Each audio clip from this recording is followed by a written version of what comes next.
good morning to you.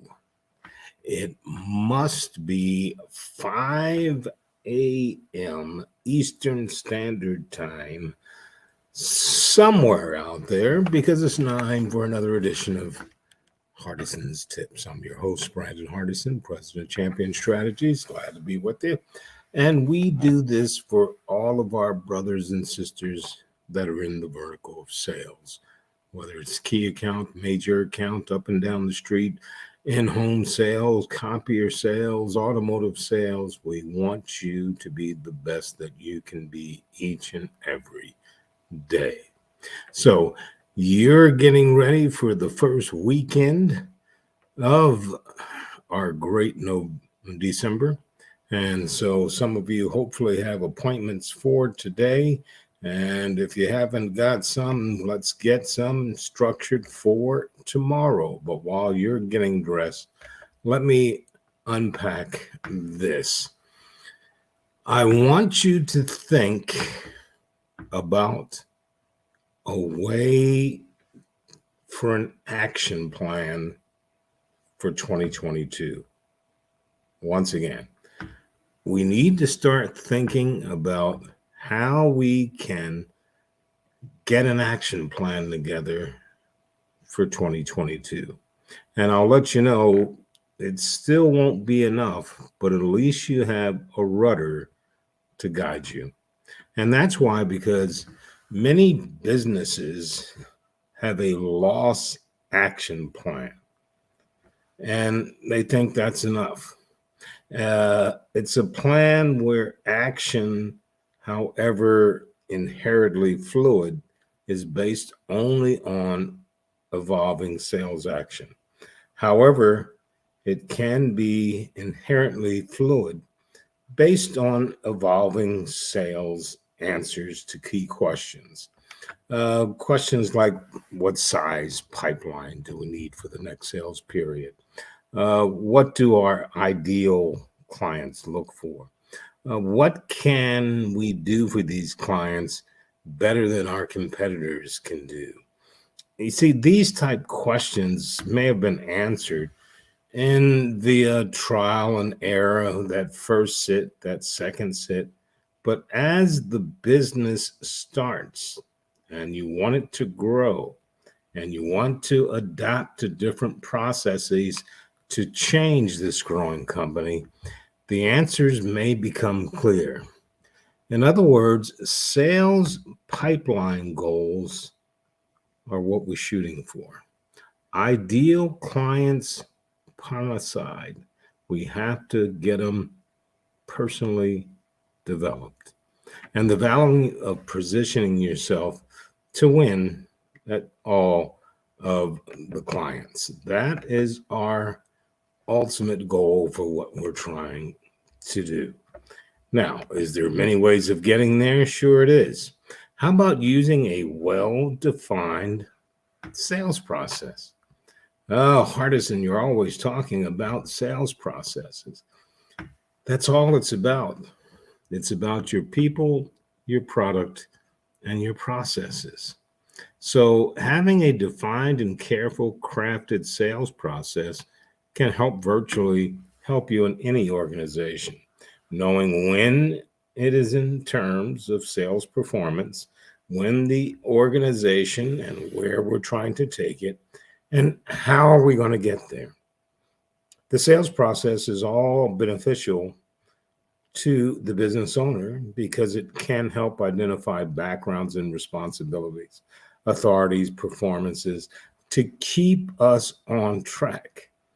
So some other things to think about would it become a predictable, repeater, and scalable sequence of events that removes guesswork and uncertainty? Well, naturally, a good CRM can help you in that right direction if you choose to. If employees have a common language throughout the entire company for the sales process and each step along the way, are our internal customers being treated the same way that our external customers? Many companies you go into, that common language internally is not there. People can feel it. They know when people are there for someone's effort, which is a goal, or they're just there for a paycheck. So you need to, as a leader, take a look at these things. How about establishing benchmarks by which the sales team can monitor progress or lack of progress toward identified goals? Now, here we're talking about accountability. Anytime you're going to have a benchmark, somebody is going to be responsible for achieving it, not achieving it, or exceeding it. But you need to have benchmarks in. It will also help the sales organization forecast future sales activity and revenue based on statistics from past performances. Another thing to think of, it's easier for new sales members to get quickly up to speed as they learn how to reach prospects and turn them into customers. That means you're onboarding with human capital. Are you selecting the right person? Once they go through the background, drug screening, orientation, are you working with them, especially the first crucial 90 days? Are we doing one-on-ones? Are we managing by walking around? Are we making sure that they're staying away from that cancer and they're actually putting in the work? They have to practice. They need you as a leader to practice with them. Don't push them off on another person. You hire them, you work with them to their success. And finally, it allows business owners to assign responsibility and authority for each step in the process. So, what is the bottom line of all of this? An effective and productive sales action plan determines a well-defined sales process. With the sales process in place, it can be an indicator where changes need to be made, where changes need to come back, where procedures and terminologies, maybe we need additional personnel.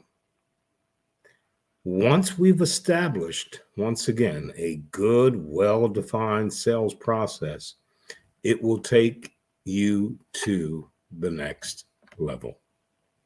Once again, Brandon Hardison, President of Champion Strategies, and glad to be with you on this last month of the year 2021. I was at a dealership yesterday and they were wondering if they could hit their goals and dreams. And I said, it's up to you. What do you have planned? What do you have in the pipeline? What can we do now, like a video to throw up on social media about your product? You have digital delivery. Let's talk to some people there. If you go to work to wait, you're going to be waiting for nothing. If you go to work with a plan, now anything is open to you. So with that said, as always in parting, you go out and you make it a champion day.